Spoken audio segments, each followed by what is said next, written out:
it is video 500. So, if you can believe it, this is my 500th video, which I think I wanted to celebrate. So here we are, we're gonna do a Q&A. I'm not gonna beat around the bush because we actually have quite a few questions to get through this time. It's by far the most questions I've had submitted for a Q&A, so thank you so much to everybody who has submitted. It made me feel really, really good. Some of these questions are so well formed and articulate. They literally sound like they've been written by AI, but somebody sent them in. So if that was you, you're beautifully well spoken.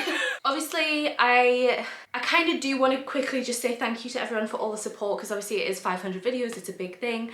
And I just want to say thank you to everybody who has subscribed and is continuing to subscribe and continuing to like the videos, comment, share, all of the stuff that I ask you to do. It really, really, really, really, really, really does help. There is no other way to grow this channel quicker than liking and commenting and sharing. And obviously, the bigger this channel gets, the more exciting content I can do, and that is literally all I want to do. I want to make content you guys enjoy. I want to do exciting stuff. I want to bring you guys along with it, especially if you're here now. Like, this is still a really small channel, so if you're here now, you're gonna watch this channel skyrocket. You're gonna do it. There have been people who have been around for a really long time and still comment, and yous mean the world. And that's all I'm gonna say, because like I say, there's a lot of questions, but I just really quickly want to touch on it. So thank you for letting me get to 500 videos. I am gonna try and not ramble on with these questions because there are a lot of them, and I honestly could ramble on a lot of these questions, but I do want to try and fit all of them in because people have been so kind and sent really thoughtful and a lot of questions in. So let's just get into it. I thought I'd start with the juiciest one first. Also, if you wanted to send a question in for this and you didn't see it, I post these on my community tab, which is literally just on my channel, and if you click one of the links that says community, that's where I can post text posts, and also on my Instagram, so make sure you're following me there. I'm sorry if you didn't see it in time. And this is an anonymous Q&A. This was through NGL, so these are completely anonymous. Anyway, right, first one. Which influencers piss you off the most? Or if you don't want to get into that, what do influencers do that piss you off the most? So, there are influencers that piss me off. I don't want to start beef. Obviously, I don't think I am big enough to start beef. I don't think people are going to see this. I do have a blocked list on TikTok. Not so much on other ones, because obviously it's not algorithmic, so you don't really see people you don't want to see on your other ones. But I don't know if you can see, I do have a bit of a blocked list on TikTok. I will say, big influencers currently, I'm not up to date with. I don't know big influencers. I know Anna Paul, and that's the only one I know. I know there are so many because my friends talk about them, but I'm just not in the know. I'm not on that side of TikTok. So I can't really comment about people who are current. So I don't really feel like I want to talk about the ones who annoy me the most. If they do annoy me, I block them on TikTok. And then on other social media, I just don't interact with them whatsoever. But I'm gonna give a shout out to an influencer who does annoy me, because I know you want tea, and it's Stephen Bartlett. If Stephen Bartlett has no haters, I am dead. I know he's not an influencer, he's an entrepreneur. Entrepreneur? Business owner. But you know, he is an influencer, kind of, the way that he goes on, and I just really dislike him. I hate his podcast. I think he is rife for spreading misinformation, and he seems to be targeting ADHD a lot, and it's driving me up the wall. He's also getting people on who are just spreading really bad rhetoric about weight loss and things being linked to things that aren't, and I think he's being a very irresponsible man. So I will give a shout out to Stephen Bartlett. I do not like him. In terms of what do influencers do that piss you off the most, share their children. I'm not about that. I think it's really exploitative. I don't like it. That's just my opinion. I don't like it. I'm not gonna say influencers. I'm gonna say things that I've seen on TikTok, because like I say, I don't follow a lot of influencers. But thing that I've been seeing a lot recently are people making TikToks being like, here's things nobody cares about that you post, and it's like, what? I had one literally on my For You page yesterday, and it was just a woman going through a list of being like, your workouts, your recipes, and it was like, oh my god, why are you being so awful? Social media is such a big platform. You could post anything I think, that isn't harmful, and you'd find an audience for it. And I just feel like I know people are just joking and they're just having a laugh and it's just their opinion. I get that. I get it. But if you, so say I do post my workouts, and I don't want it to sound like I saw that TikTok and it got to me. It wasn't that at all, but I just feel like I'm quite confident in it. There could be somebody who's really like, oh, I want to start my social media journey, or oh, I just want to post my workouts to show my friends, and they could see that and feel like absolutely crap about themselves. And I don't understand what the point to that is, apart from making people feel crap about themselves. So I just don't like that. I don't like when people shit on other people, essentially. But the majority of the influencers that I have blocked are people who post their kids, people who say bad stuff. Obviously you got like Matt Rife and things like that. There are some people that there are some influencers that I don't like, because when the whole Andrew Tate thing was happening, I saw that they were following Andrew Tate. Not that I went and looked for it, but like it was the type of thing where you went on Andrew Tate's profile and you could see who you were following was following him, and I unfollowed all of them because I don't want to be associated with or following anybody who wanted to see that content. So I'll leave that question there. If you could live anywhere in the world, where would it be? P.S. I don't understand why other influencers have a massive following and you don't. You're relatable and make amazing videos. Thank you. I'll go through this one quickly because it's an easy answer, and it is New Zealand. I have always wanted to live in New Zealand. I always thought I'd end up in New Zealand, but they don't let me in. So that won't happen. Maybe they might change their law at some point and they'll let autistic people live there, but that's where I'd live. I think it's absolutely beautiful.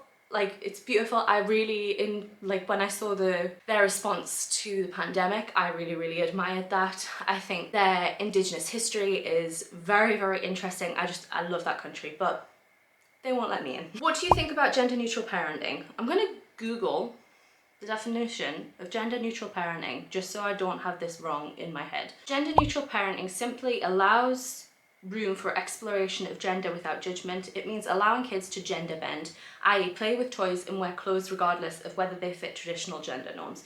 So gender is a bit of a weird one with me, and I need everybody to listen to me with the knowledge of I am a fully leftist, I am queer, I am in that space, and this is not me being like anybody is invalid in their gender. Everybody hear me when I say that, when I say this next bit.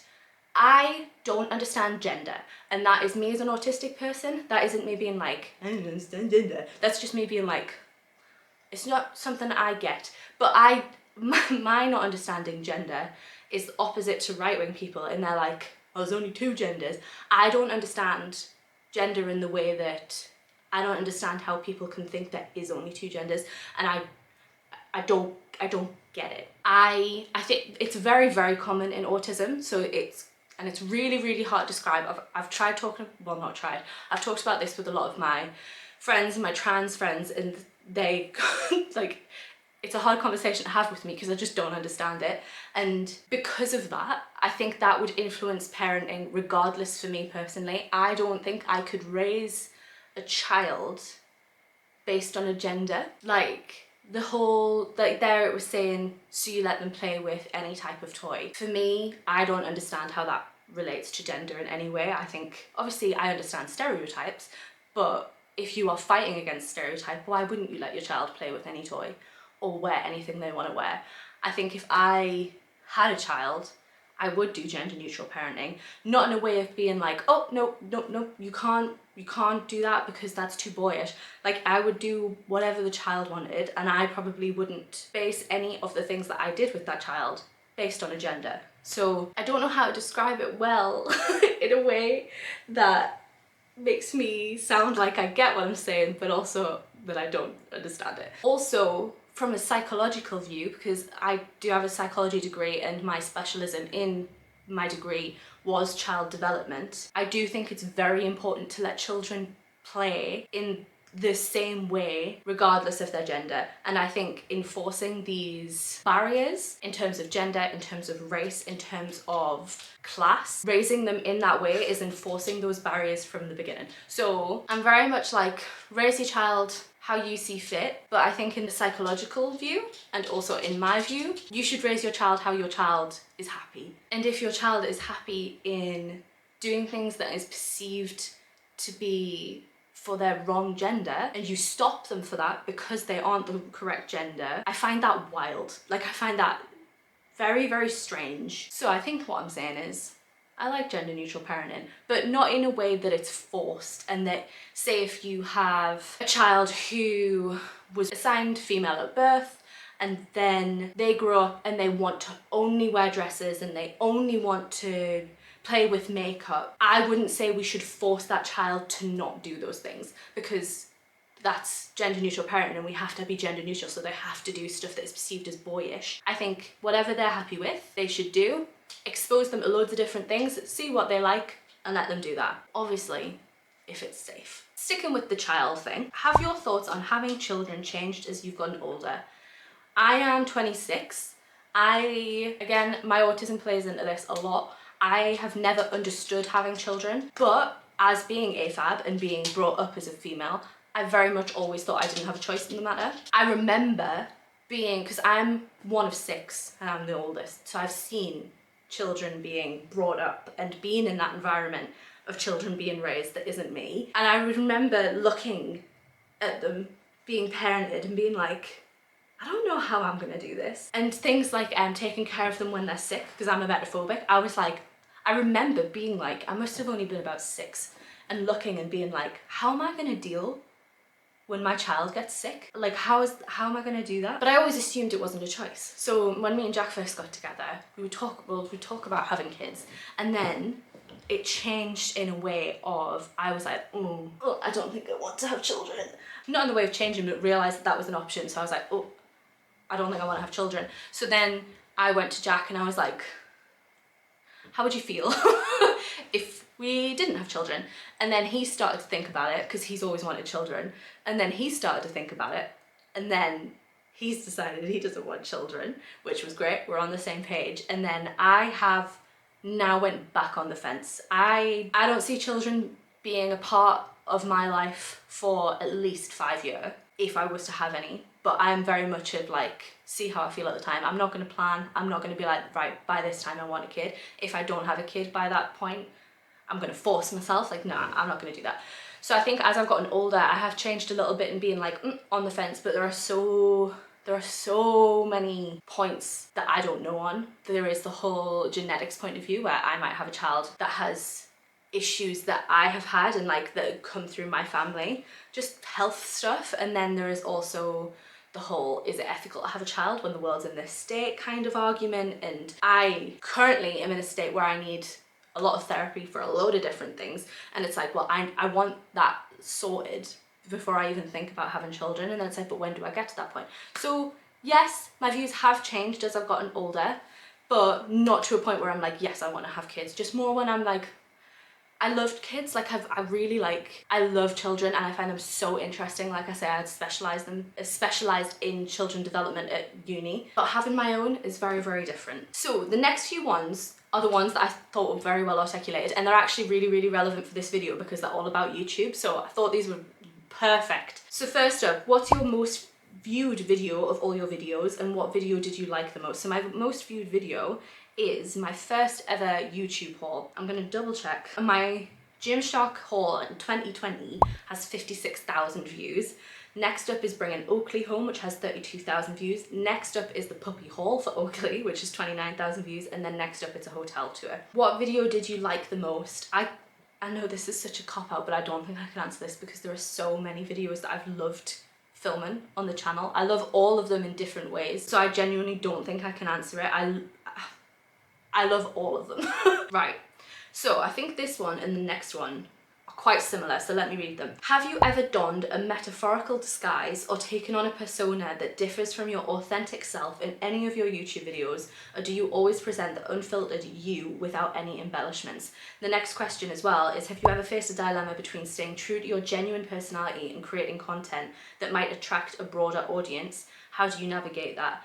So in terms of taking on a persona, with my autism, obviously I have masking, but, and I know this sounds so silly, I actually, and I feel like people aren't going to believe me, but I actually feel like my most true self is when I'm filming videos. I really like feel who I am right now, like as I'm filming these videos and when I'm being like silly on camera, like that is me, that is my true self. Even in the fact of, I've said to Jack, I feel like I don't unmask to the level in anywhere in my life compared to when I'm filming YouTube videos, and I would love to get that into other parts of my life. Like I am my true self on YouTube, and I love that for me. I love that for I'm so happy I found somewhere I can do it, because the only other place that I can do it is when I'm in the house with Jack. I love my wild energy on here. I love being a little bit unhinged. I love the zoomed in moments. I feel so happy doing those bits, and then I feel so happy watching myself back because I can feel how happy I am.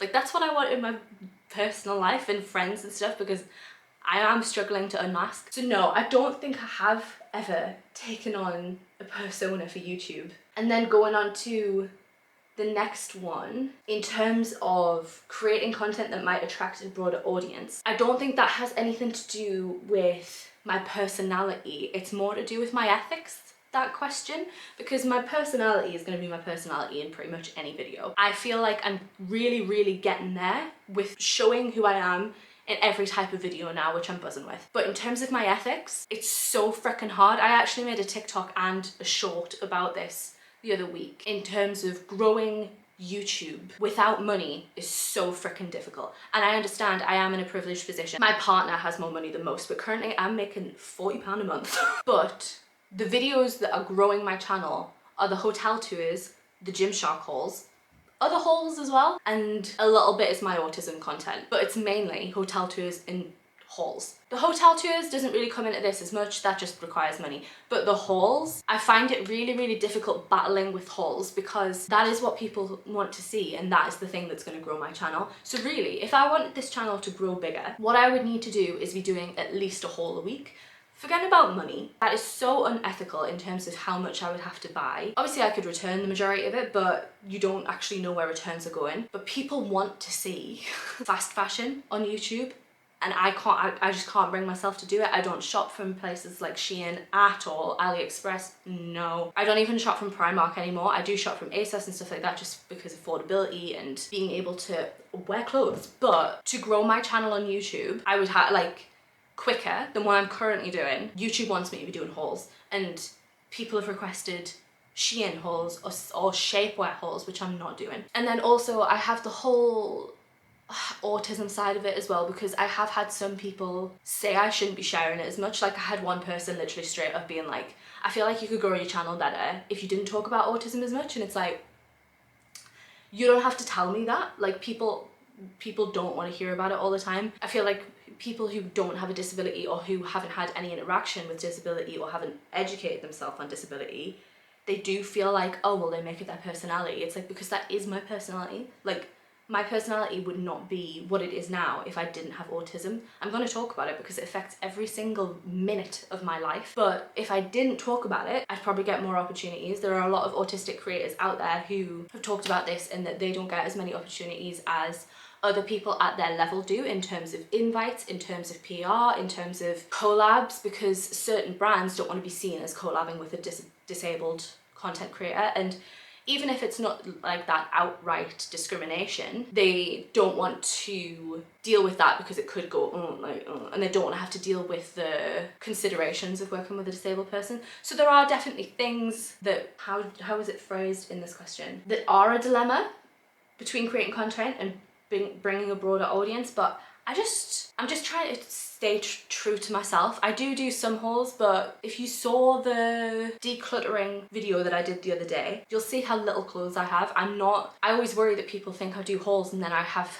like so many clothes, but that's not true, because I've been putting on weight and I'm not stopping that just so I can fit into clothes. So I am doing hauls, but because I need them, because I need clothes. And I know this sounds horrific, but I'm not as bad as some of the creators who have like 5 wardrobes full of clothes and are still doing hauls. And I just have to evaluate it really and see whether it's worth it for me. Right, let's keep going, because I'm worried how long this is going to be. Reflecting on your journey from posting your first video to now, how would you describe the evolution of your YouTube persona, and in what ways do you think you've grown or changed as a content creator? I feel like I've covered this a lot, where I just feel like I've been able to show my true self better on camera whilst I'm holding the camera and all that kind of stuff. I think I've just become more confident. I think the confidence is the key. I thought this one was a really interesting question. Has your boyfriend ever expressed concerns or objections about any specific content in your YouTube videos? And if so, how do you navigate and address those discussions to maintain a balance between your personal life and your online presence? I found this really interesting because I feel like this isn't something we've really talked about on the channel, but me and Jack have been together for 12 and a half years, and I am known, or was known in school and things like that, as being an open book. I would tell anybody everything. So I feel like Jack knew what he was getting into when he got with me, in terms of that I will tell everyone everything. Obviously there are boundaries, and I don't tell stuff that he doesn't want known, but I think we both intuitively know what those boundaries are. And I know that's such a cop-out answer, but when we've been together for so long, like it has been 12 and a half years, we've grown up together as well. Like I feel like the formative years of your life, where you start becoming the person that you're going to be, we have spent together. We just know what's too far.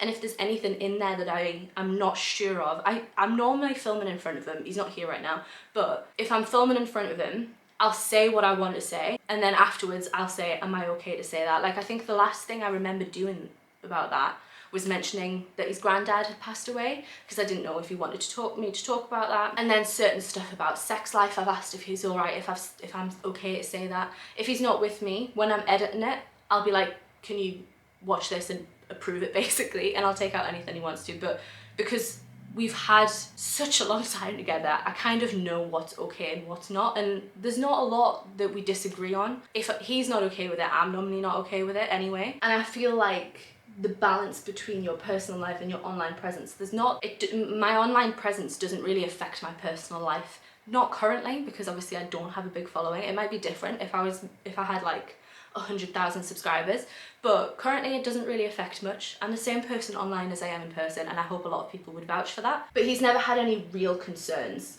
about anything, apart from when I was getting a lot of hate online and he was like, are you okay? But that wasn't anything like, you shouldn't be doing this job. It was very much just like, are you alright? So it's pretty plain sailing with Jack. Right, this one.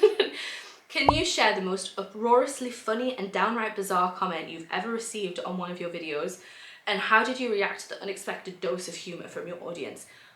I get quite a few comments, so I can't remember all of them, but there was one that was really funny. I had one literally this week that's really, really funny, that's still there. I haven't replied to it yet because I don't know how to reply to it. And this one's, I've got a good one and a bad one. So the good one that I just had on my mic'd up video was, take me with you, fiery head queen. I love it. I love it. I don't know if it's spam. I don't know if it's legit, but I love that comment. And then the bad one, it's not funny because they didn't mean it in a funny way, but I had a clean with me. I think it was a clean with me. And I had someone comment on it saying that poor, so Jack was in it, and they commented saying, that poor guy, you're so unhinged. I was just like, really?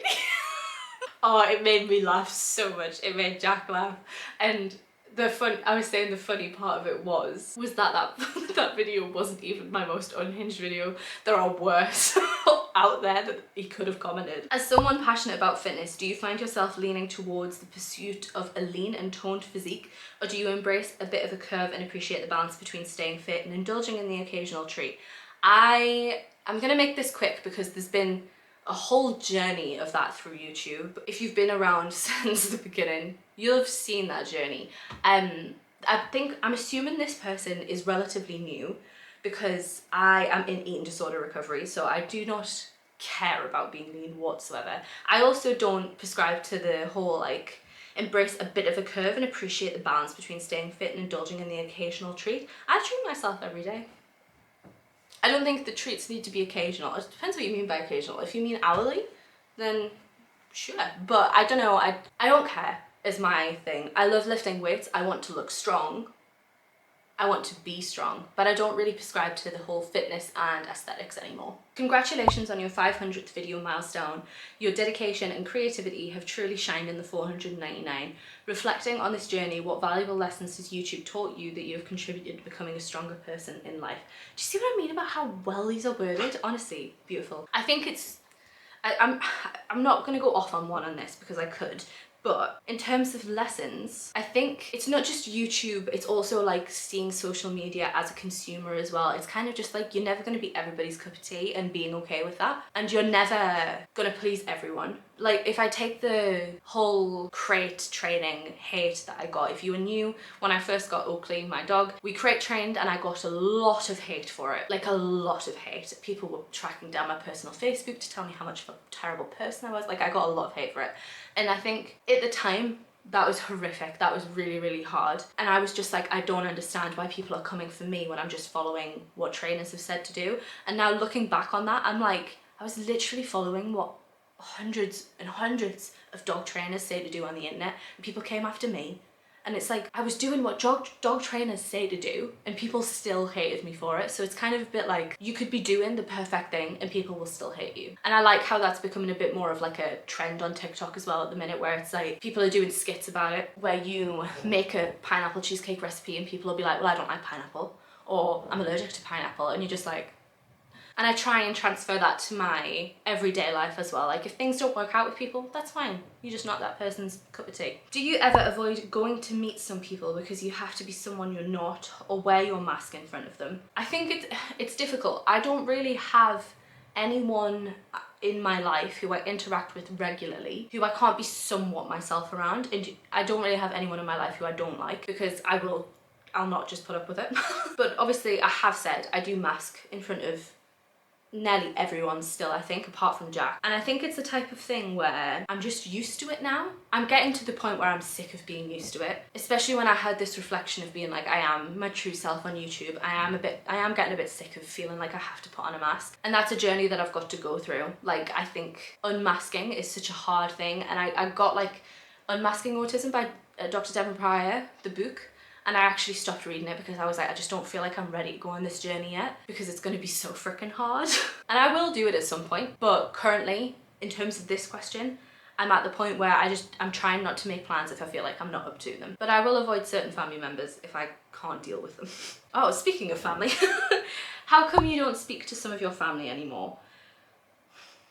I have to be so careful with this, because basically, I have like tiers of people in my family where I have no contact people who I have some contact with in terms of if we're in the same place as each other, I'll speak to them.